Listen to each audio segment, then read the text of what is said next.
Just a short time ago, President Trump announced a new change on cannabis policy in an executive order signed this afternoon. The president laid out his intention to reclassify cannabis under the Controlled Substances Act.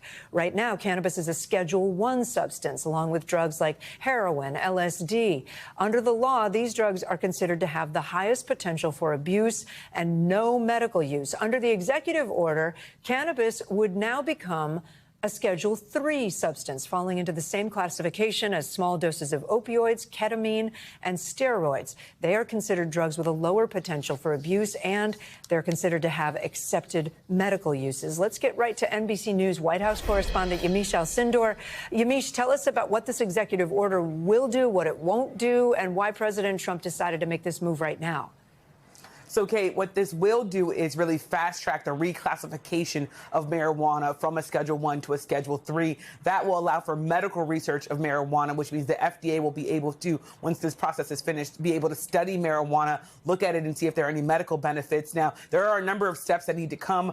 The president now has this executive order. It's then going to either go to Pam Bondi or to the DEA administrator. They're going to have to approve of this, and then we're going to then see some more movement on that. We don't have a timeline yet. What we should stress is that it does not make marijuana somehow legal on the federal statutes. It's still illegal as of now. It is not it's not cleared for recreational use on the federal level, though, as we all know, states have different rules for marijuana, but on the federal level, it still remains criminal. Okay. Yeah, and so is there any sense, Yamiche, at this point, what the implications might be for cannabis users, for the number of dispensaries in this country?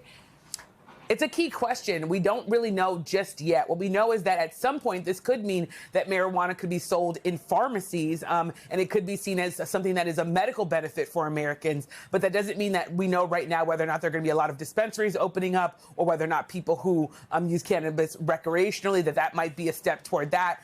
All we know right now is that this is going to be studied for medical use. We thank you for watching, and remember, stay updated on breaking news and top stories on the NBC News app or watch live on our YouTube channel.